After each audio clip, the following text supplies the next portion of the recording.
بسم اللہ الرحمن الرحیم۔ السلام علیکم ورحمۃ اللہ وبرکاتہ۔ اسلامک ورلڈ کے ناظرین، آج ہم صحیح بخاری کی حدیث نمبر 2 کا مطالعہ کریں گے۔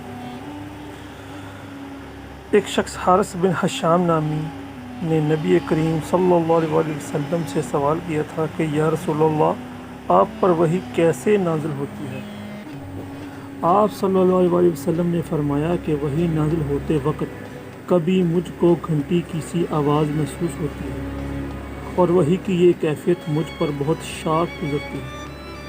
جب یہ کیفیت ختم ہوتی ہے تو میرے دل و دماغ پر اس فرشتے کے ذریعے نازل شدہ وحی محفوظ ہو جاتی ہے، اور کسی وقت ایسا ہوتا ہے کہ فرشتہ بشکل انسان میرے پاس آتا ہے اور مجھ سے کلام کرتا ہے، پس میں اس کا کہا ہوا یاد رکھ لیتا ہوں۔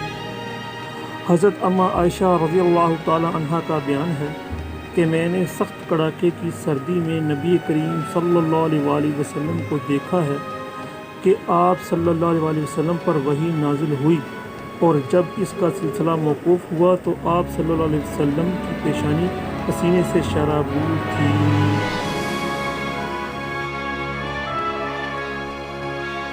اس چینل کو سبسکرائب کیجیے اور لائک کیجیے اور شیئر کیجیے۔